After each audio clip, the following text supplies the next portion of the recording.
4,000 మంది. వారిని పంపివేసి వెంటనే ఆయన తన శిష్యులతో కూడా దోణి ఎక్కి ధర్మనూత ప్రాంతమునకు వచ్చాను. ఇంతటితో సువార్త వాక్యభాగము ముగిసేది. ఓ క్రీస్తు నీకు స్తోత్రము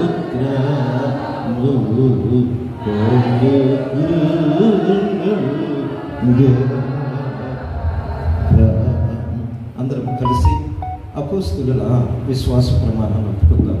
భూమి ఆకాశం సృజించిన సర్వశక్తి గల దేవుడిని నమ్ముచున్నాను.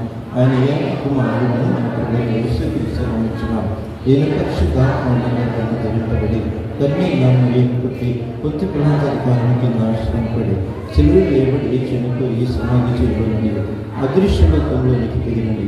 చనిపోయిన వారిలో నుండి 3వ దినం నుంచి పరలోకమునకు ఎక్కి సర్వశక్తి గల తండ్రి అగు దేవుని కుడి చేతి వైపున సజీవులకును మృతులకును తీర్పు చేటుకు ఎక్కడి వచ్చునని నమ్ముచున్నాను. పరిశుద్ధాత్మను నమ్ముచున్నాను. పరిశుద్ధ క్రైస్తవ సంఘముకు పరిశుద్ధుల సహవాసమును పాప క్షమాపణ శరీర పునరుద్ధానమును నిత్య జీవములనవని నమ్ముచున్నాను. ఆమేన్. దయచేసి కూర్చోండి. వాక్య పరిచర్యకు ముందుగా ఆంధ్ర క్రైస్తవ కీర్తన పుస్తకంలో నుంచి 298వ కీర్తన పాడుకొని ప్రార్థించుకుని నీటి వాక్య ధ్యానంలోనికి వెళదాం.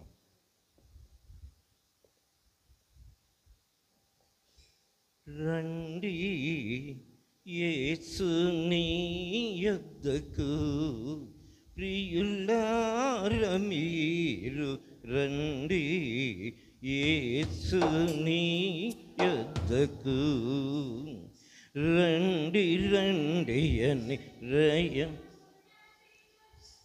నుండి రక్షకుడ సగిను ప్రాణము రండి యేసుని యొద్దకు ప్రియులార మీరు రండి యేసుని యొద్దకు మీరు పాపంబుల ధ్యానించి యేసుని కడకు రారే వేగము విశ్వసించి మీరు వచ్చినను